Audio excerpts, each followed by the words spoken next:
Bom dia, sejam bem-vindos a este webinar intitulado Prevenção de Quedas no Domicílio.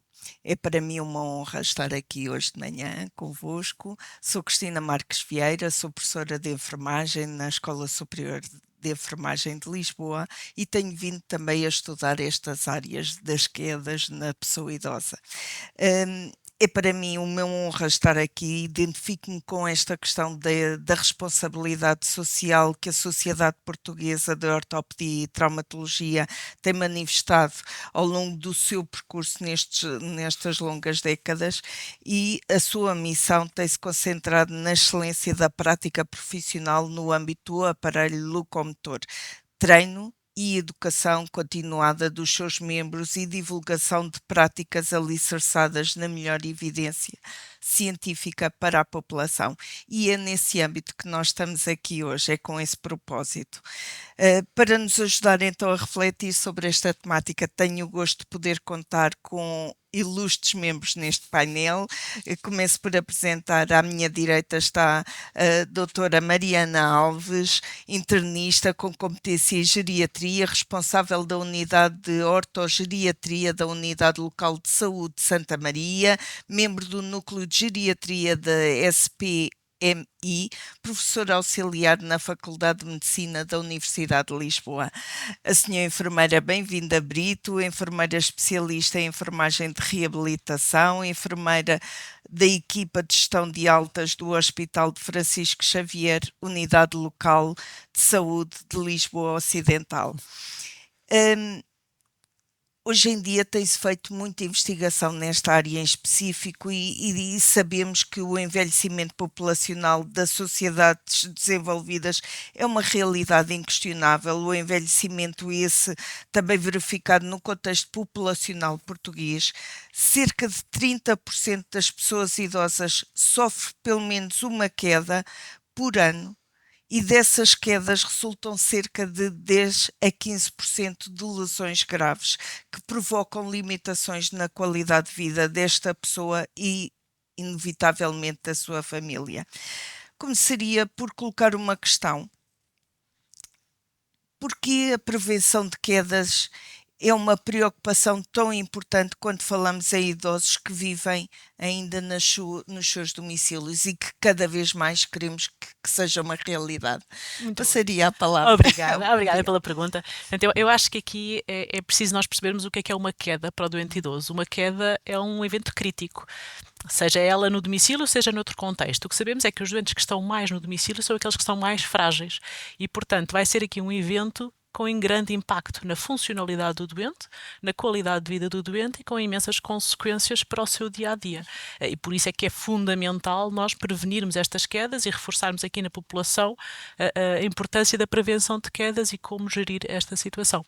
Muito bem, obrigada. Sim, E sim. nesta sequência da prevenção de quedas no domicílio, enfermeira Bem-vinda, partilhe connosco que dicas podemos dar, especialmente pensando nestas pessoas e nos seus familiares, para conseguirem no seu dia-a-dia modificarem. Olha, começando por algumas dicas mais gerais, por exemplo, incentivar a pessoa a praticar atividade física, que é muito importante para manter a sua capacidade e a sua autonomia o mais tempo possível, e a adequação de vários aspectos dentro do seu domicílio, quer seja na casa de banho, quer seja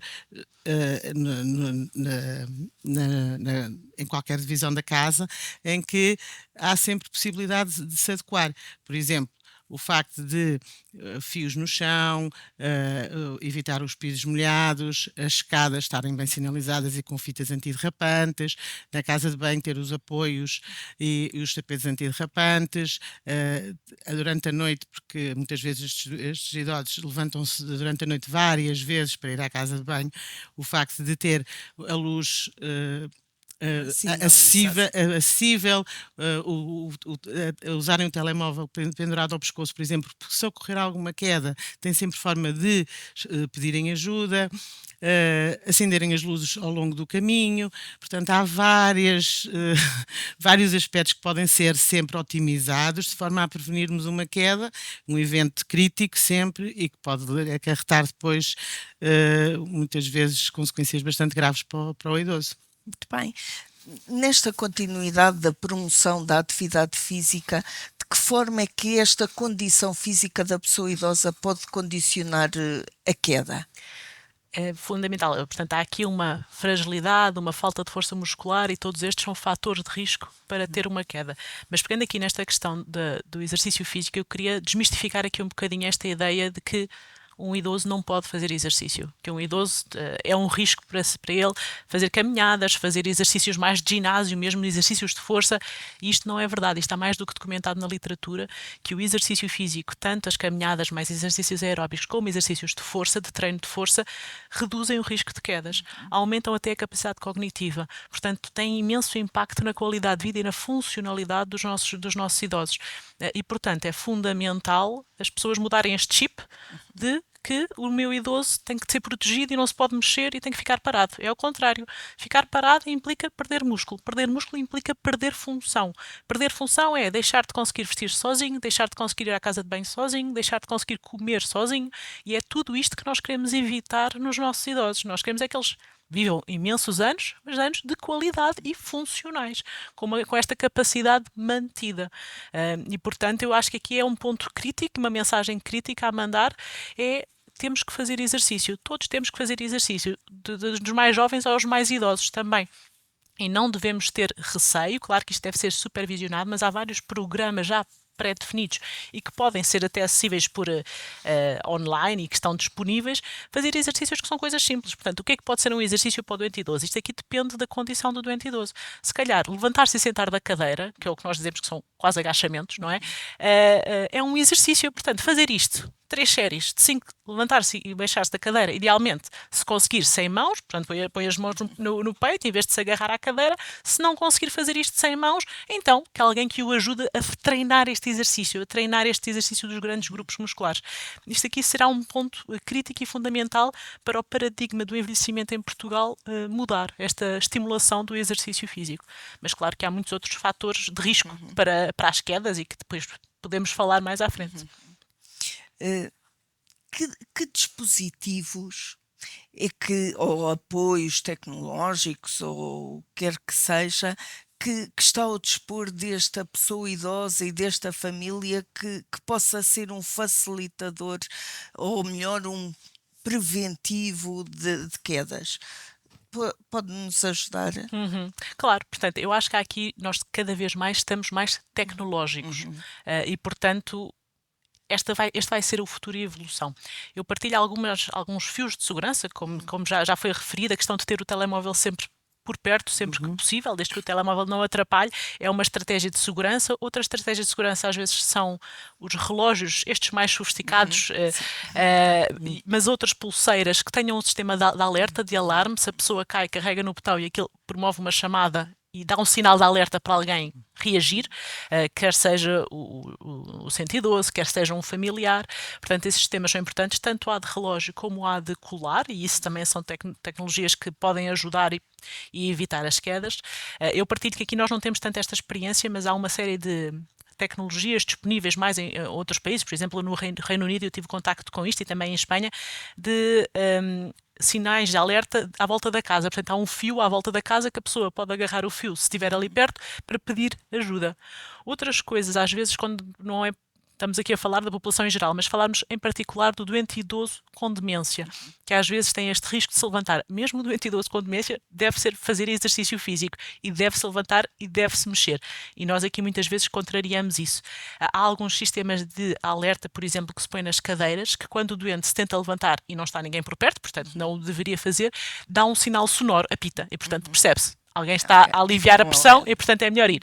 Tanto há isto para cadeiras como há estas plataformas para camas. E é a mesma coisa, se o doente sair da cama, vai haver um sinal sonoro e a pessoa vai lá ver o que é que se passa e tentar prevenir, tentar evitar a queda. outros mecanismos tecnológicos que já existem, embora ainda não estejam universalmente disponíveis, são cintos com almofadas laterais para proteger aqui a fratura do colo do fémur, e também casacos que quando há como se fossem airbags de carros. Quando há um movimento súbito de queda aparente, aquilo insufla e tenta proteger a queda. E, portanto, há aqui estas novas tecnologias que cada vez mais nos vão ajudar nos idosos neste sentido. Muito bem, muito bem.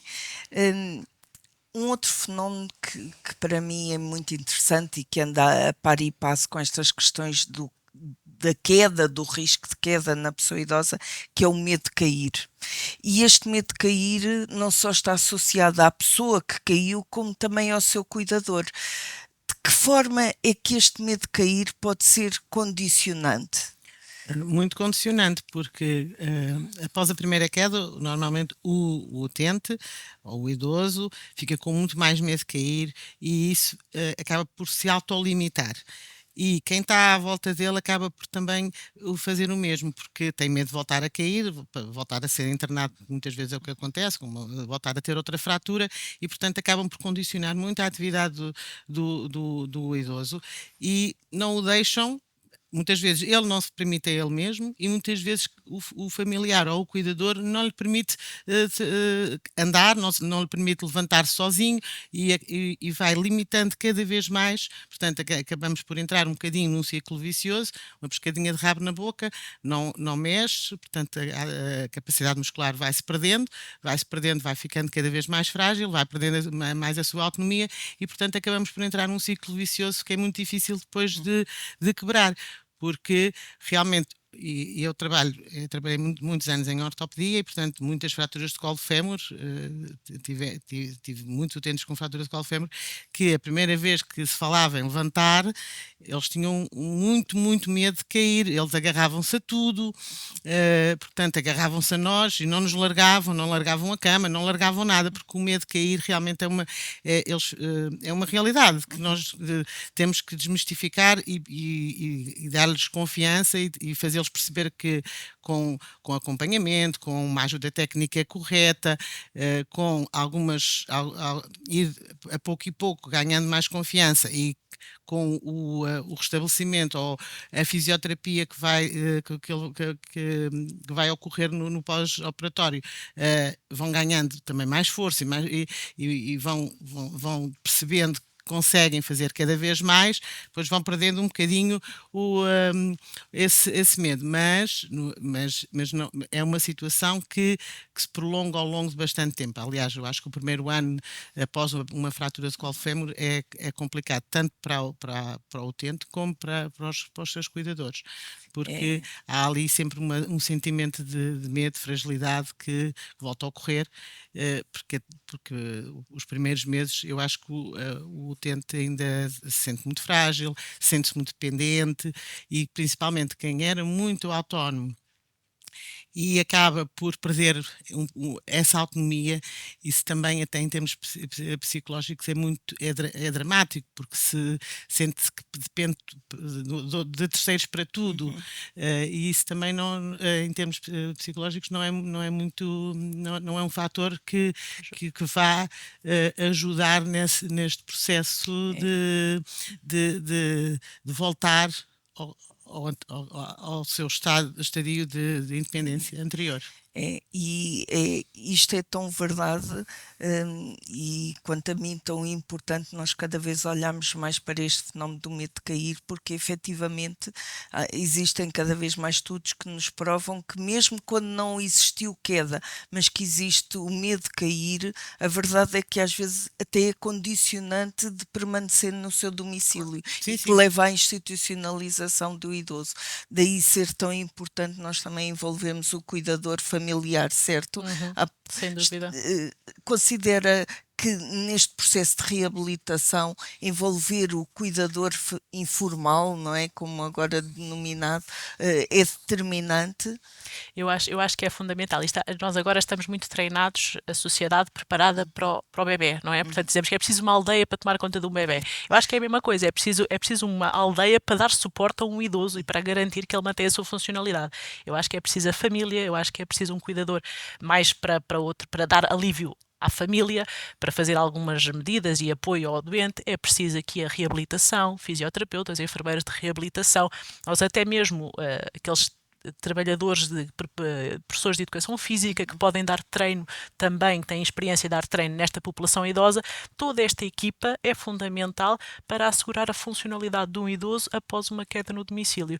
E eu acho que isto tem que ser entramos, como estavam a dizer, neste ciclo vicioso, e se isto não é disruptivo, se nós não quebramos este ciclo vicioso, então isto nunca mais termina, porque vamos estar sempre a aumentar o risco de quedas, ao contrário do que nós quereríamos, porque estar parado aumenta o risco de quedas, não se mexer aumenta o risco de quedas. Há outras questões, não é? Portanto, falarmos aqui dos medicamentos, por exemplo, há uma série de medicamentos que, depois de uma queda no domicílio, têm que ser revistos, não é? Tem que haver uma avaliação global do doente, a fazer aquilo que nós chamamos uma avaliação geriátrica global.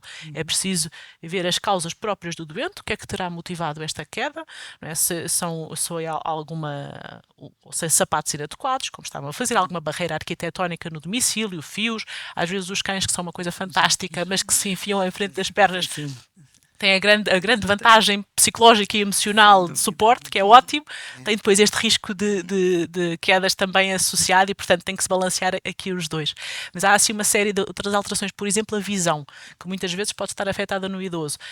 Nós temos sempre que ver se isto foi uma das causas contribuidoras, porque aqui é um ponto crítico, que é raramente há uma causa única e isolada para a queda. Habitualmente isto é multifatorial. É um conjunto de causas, que seja falta de força, instabilidade da marcha, desequilíbrio, vertigens e pronto. E depois aqui há outro ponto chave na abordagem destes doentes, é distinguir uma queda por esta instabilidade de marcha ou uma queda por uma síncope. E aí muda totalmente aqui a nossa conversa. Quando falamos de uma síncope, o doente desliga-se, cai no chão, perde os sentidos. Isto é um problema médico diferente de uma queda por instabilidade da marcha ou por outro fator. E implica estudos diferentes.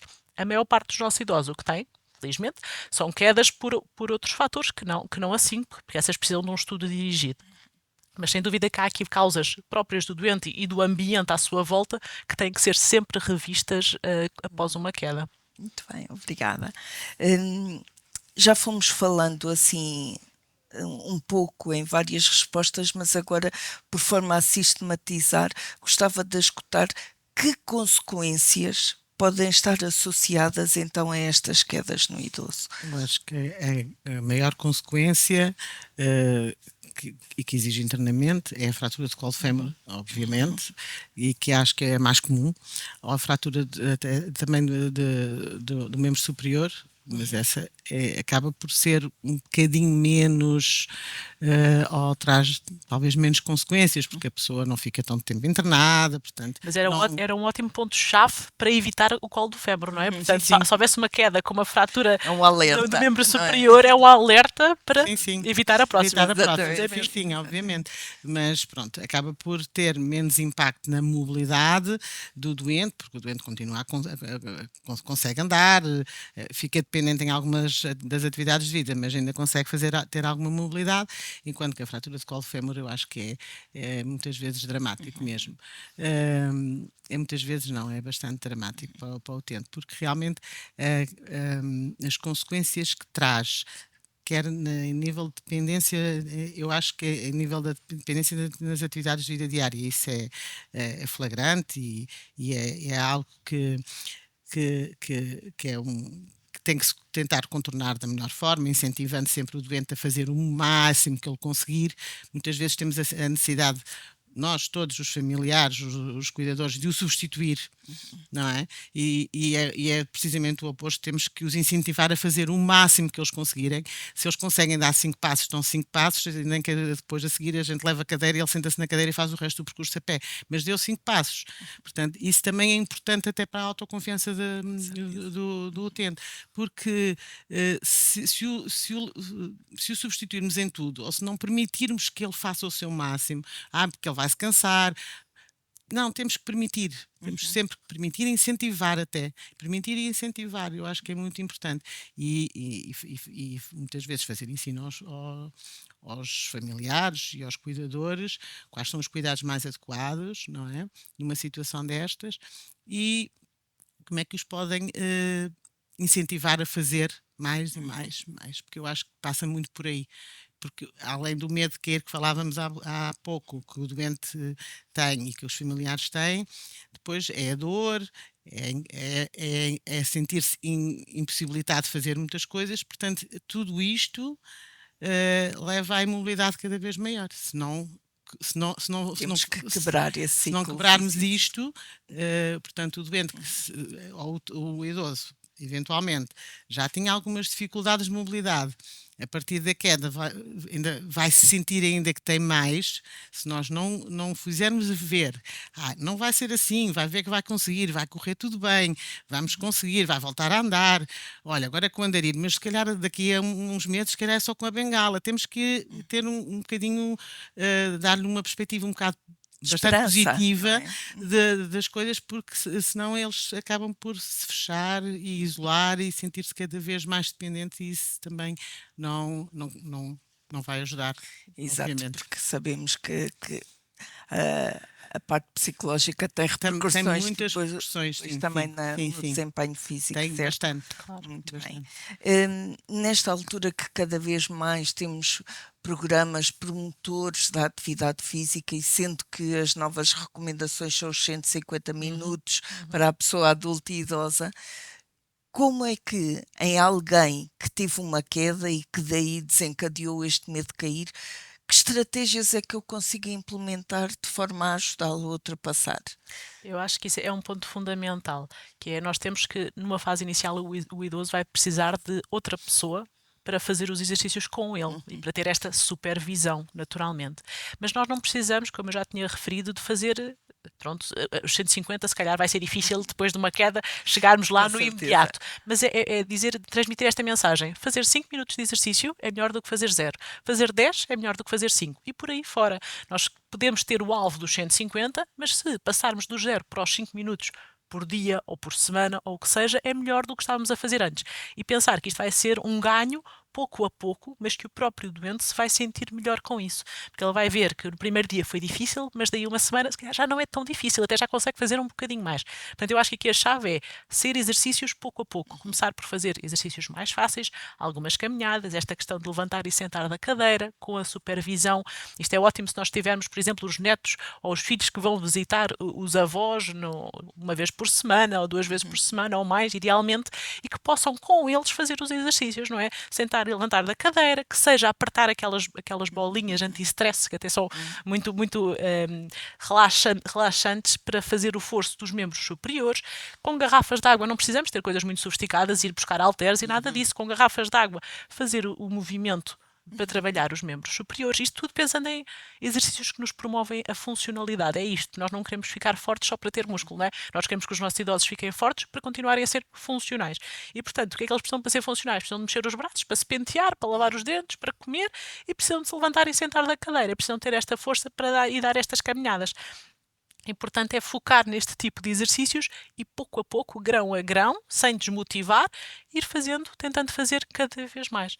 E se aqui há o apoio da família, dos cuidadores, dos profissionais da área do exercício, são fundamentais, sem dúvida. E efetivamente uma questão que também muitas das vezes pode provocar estas quedas pode ser a questão do desequilíbrio, certo? Onde, por exemplo, o caminhar, como dizia há pouco, se puder ser com a companhia de um cuidador familiar, ainda torna mais prazerosa esse momento de atividade física, Sem certo? dúvida. Portanto, aqui é muito importante este reforço sempre no acompanhamento por parte da família.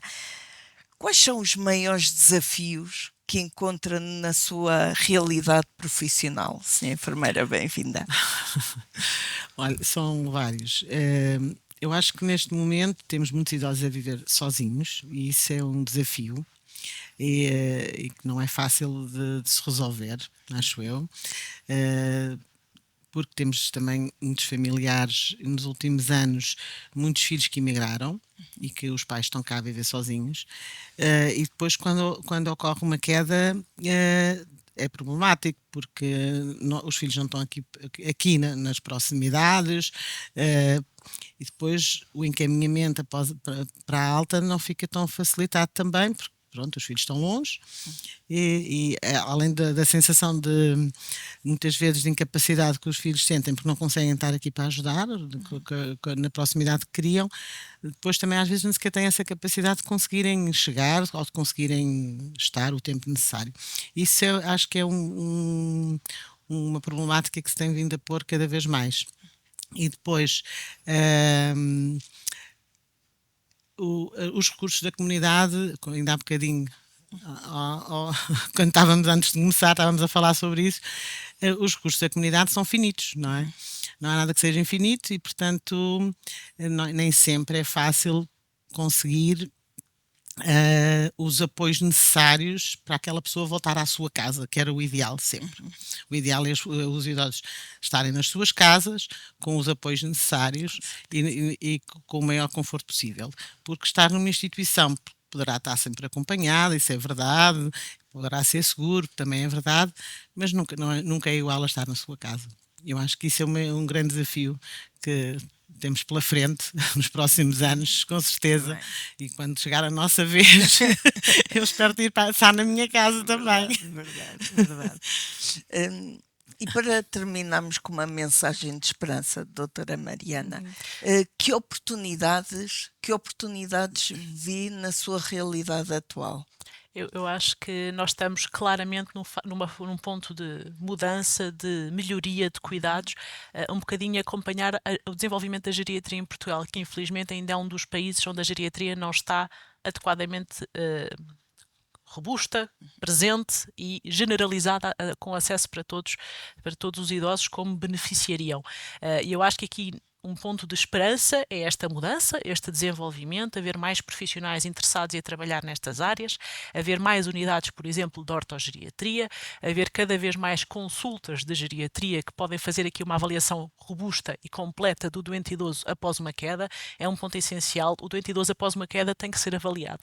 A queda tem que ser sempre um sinal de alerta, mesmo que, felizmente, nem sempre resulta em fratura. É sempre um sinal de alerta, porque se tem uma queda e não foi avaliado, nada muda, vai voltar a ter uma queda, e se não teve fratura à primeira, vai acabar por ter fratura, vai acabar por ter perda de funcionalidade e redução da qualidade de vida. E, portanto, a mensagem de esperança é um bocadinho esta, pensar que estamos pouco a pouco a melhorar. A população também está mais alerta para isto, e para isto é que também servem este tipo de iniciativas, alertar a população que depois de uma queda tem de haver uma avaliação pela equipa multidisciplinar, idealmente com os profissionais com experiência em geriatria, para evitar que haja novas quedas e para poder assegurar que o doente tem uma continuidade da sua vida com qualidade de vida e com funcionalidade. E é esta a mensagem especial. Muito bem. Olhem, foi um gosto estar convosco. Penso que conseguimos aqui resumir e passar mensagens importantes para a população. Desejamos o resto um bom dia e obrigada. Obrigada. Bom dia.